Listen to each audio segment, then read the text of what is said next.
नमस्ते, कैसे हो? नमस्कार, मैं हूं राकेश, आप लोगों के सामने स्वागत करता हूं। उम्मीद करता हूं आप सभी लोग बहुत अच्छे होंगे। जूनियर का रिजल्ट आ गया है, जूनियर सुपर टेट का रिजल्ट आया है, उसके ऊपर और कुछ बातें करनी है और यूपी प्राइमरी से चीज़ें कैसे रिलेटेड हैं या कैसे आप लोगों को यूपी प्राइमरी में आप लोगों को क्या चीज़ें बनती हैं और जूनियर का पेपर अगर हम देखें तो, और किस तरीके से प्रिपरेशन करनी है। बहुत छोटा सीधा संवाद, कोई स्ट्रैटेजी नहीं, कुछ नहीं, टू द पॉइंट। दो चार चीज़ें बताऊंगा, दो चार चीज़ें सीरियसली आप लोगों से डिस्कस करना चाहूँगा। उसको प्लीज़ अपनी लाइफ में इनकलकेट करिए सीरियसली के साथ सक्सीड होना चाहते हैं तो। और फटाफट चलिए चीज़ों को बताते हैं, शुरू करते हैं, डिस्कशन करते हैं। बहुत से लोगों को ये चीज़ें लगेंगी कि नॉर्मल सी हैं, लेकिन हाँ, इसे सोचिए, समझिए और वाकई में ये इस पर काम करिएगा। देखिए, जूनियर का जो रिज़ल्ट आया है और बहुत से बच्चों ने फिनोमिनल मार्क्स लिए भी हैं और उसके बावजूद लग भी रहा है कि सिलेक्शन शायद उनका ना भी हो।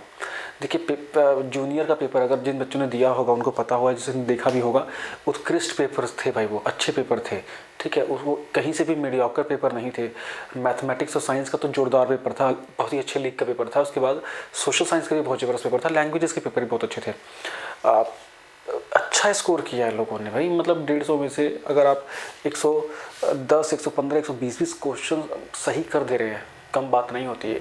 उसके बावजूद एकेडमिक मेरिट का भी ये लफड़ा रहता है, जैसे प्राइमरी में भी यूपी में करते हैं कि एकेडमिक मेरिट का भी कुछ हिस्सा जोड़ा जाता है और इसमें भी जोड़ा जाएगा।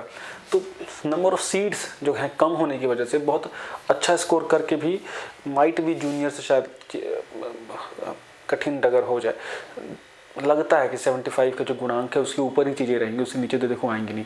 कोई ये मत पूछना कि मेरा होगा कि नहीं होगा, क्योंकि दोस्तों मैं बिल्कुल नहीं जवाब दे पाऊंगा कि किसका होगा, बिकॉज बहुत ज़्यादा धुंधलापन है।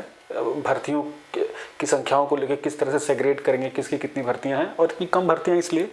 लेकिन हाँ, एक उम्मीद की किरण बहुत अच्छी है आप लोगों के लिए। मैं यही बस बताना चाहता हूँ कि भाई, आप लोगों ने जिसका पेपर ही अच्छा अटेम्प्ट हुआ है ना, और जिसने एक 105, 108, 110 के आसपास के स्कोर लेके गया है इन परीक्षाओं में, मैं कह रहा हूँ कि अब यूपी प्राइमरी आप लोग यूँ निकालोगे यार, सीरियसली बोल रहा हूँ, दम लगा के।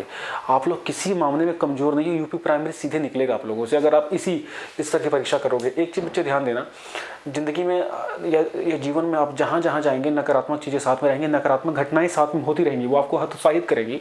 उसको निकाल के किनारे रख के अपनी जोरदार मेहनत को आगे लेके बढ़ना है बच्चा। ठीक है, मैंने देखा था सर गुणांक पे कैसे सिलेक्शन हुआ था। मैंने पिछली बार जब कट ऑफ की हम बात कर रहे थे तो आपको अगर जाए पीछे स्क्रॉल करें तो 67 का गुणांक मैंने बताया था, लगभग कट ऑफ वहीं गई थी। यहाँ पे मैं बता दूं आपको कि जितने बच्चे 70 से ऊपर का गुणांक लेके जूनियर में आए हैं, मैं बता रहा हूँ वो डैम बहुत सही स्कोर लेके आए भाई। अगर अकेडमिक में 24-25 है और आपका फाइनल गुणांक 68, 69, 70, 70, 71 बन रहा है, तो मतलब आपने जोरदार रिटर्न में मेहनत की है। यही मेहनत बरकरार रखिए, ईमानदारी से बता रहा हूँ मैं।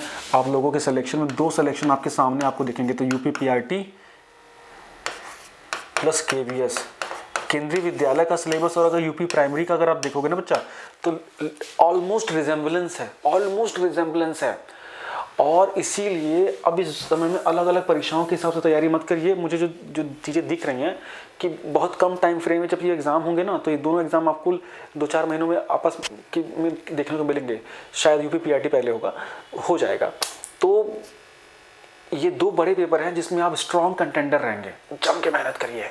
ऑलमोस्ट सिलेबस सेम है मेरा भी इस समय, जो मैं डेडिकेटेड रहूँगा पूरा यूपी प्राइमरी केवीएस के लिए और यूपी पीसीएस के लिए जो हम लेक्चर देते हैं। यूपी पीसीएस का लक्ष्य होता है यूपी पीसीएस, पीसीएस प्रीलिम्स या आरओ, बस है ना, मेनली टीचिंग प्लस पीसीएस। लेकिन इस समय पूरा फोकस जो है वो आप लोगों को यूपी प्राइमरी और केवीएस की ओर जाएगा। साथ साथ आरओ के लिए जितना मैं करंट अफेयर कराता हूँ उससे बाहर नहीं आएगा, डोंट वरी। मैं करंट अफेयर पे ही सारा इस समय पूरी तैयारी मैं कर रहा हूँ, पूरी चीज़ों को इकट्ठा कर रहा हूँ, उसको रेशनलाइज कर रहा हूँ। तो मैं आपको बस ये वीडियो सिर्फ एक आप लोगों की मेहनत करने के लिए एक धन्यवाद, या मैं तो क्यों धन्यवाद दूंगा, है ना, मेरे लिए मेहनत नहीं की आप लोगों ने। मैं आप लोग के साथ एक अगर आप मुझे अपना मेंटर समझते हैं तो एक ये काइंड वर्ड्स में बोलना चाहता हूँ। भले आप इसको दिलासा देने वाली बात मान लें कि हमारा सिलेक्शन तो नहीं हो रहा, फिर भी इन बातों का क्या फ़ायदा। बातों का फ़ायदा है बिकॉज अन्य परीक्षाओं में आप बहुत स्ट्रॉन्ग कैंडिडेट होकर उभरेंगे। और यकीन मानिए, अब आपको क्या करना है, जिस स्तर पे आप लोग हैं या कोई किसी भी स्तर पे है, किसी के अगर 60 नंबर पे आए तो भी उसके लिए वही बात है, रिवीजन बहुत मस्ट है। हम पता है, ईमानदारी से देखिए कि आप लोग सबसे पहला चैलेंज होता है सिलेबस पूरा देख लेना। 90% लोग पूरा सिलेबस नहीं देख पाते। जितने लोग सिलेबस देख पाते हैं उसमें से भी आधे से ज़्यादा लोग रिवाइज नहीं कर पाते। अगर आप दिन में 4 घंटे पढ़ रहे हैं, प्लीज़ 1.5 से पौने 2 घंटा रिवीजन करिए सर, जो पिछली क्लास में पढ़ा था, पिछली जगहों पढ़ा था। व्यर्थ की चीज़ें वेस्ट मत कीजिए। ये फालतू के सोशल मीडिया प्लेटफॉर्म पर सिर्फ उसी प्लेटफॉर्म पर रह के, यूट्यूब पर रह के प्रिपरेशन नहीं होती है। बुक्स पढ़नी पड़ेंगी, बुक्स पढ़नी पड़ेंगी, बुक्स पढ़नी पड़ेंगी, बुक्स पढ़नी पड़ेंगी, बुक्स पढ़नी पड़ेंगी। ठीक है, मेरी बात बुरी लग जाए, 100 बार बुरी लग जाए, है ना। जो लोग गारंटी लेते हैं ना कि हम करा देंगे, ढोंग है ये। बड़े से बड़े शिक्षक छोटी छोटी परीक्षाओं के लिए गारंटी नहीं ले सकते। शिक्षा का यही तो अर्थ है यार, है ना।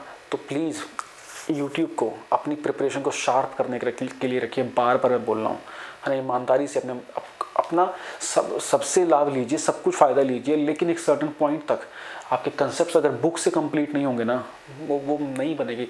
बुक को सम्मान देना सीखिए, मैं यही कहूँगा। बुक को सम्मान देना सीखिए। जो सम्मान दे रहे हैं सिलेक्शन उनके बीच में से निकल रहा है। ठीक है, ज़्यादा बात नहीं। यूपीपीआरटी के लिए फोकस होकर करिए। जूनियर के एग्ज़ाम में अगर 75 के ऊपर है गुणांक, बहुत शानदार स्कोर है, टच एंड गो कुछ भी हो सकता है। 70 के 65 के ऊपर जो गुणांक हैं, आप लोग बहुत अच्छा स्कोर कर रहे हैं। केवीएस में या यूपी प्राइमरी में बहुत शानदार तरीके से आप लोग के चांसेस बनेंगे। ठीक है, धन्यवाद, बाय बाय।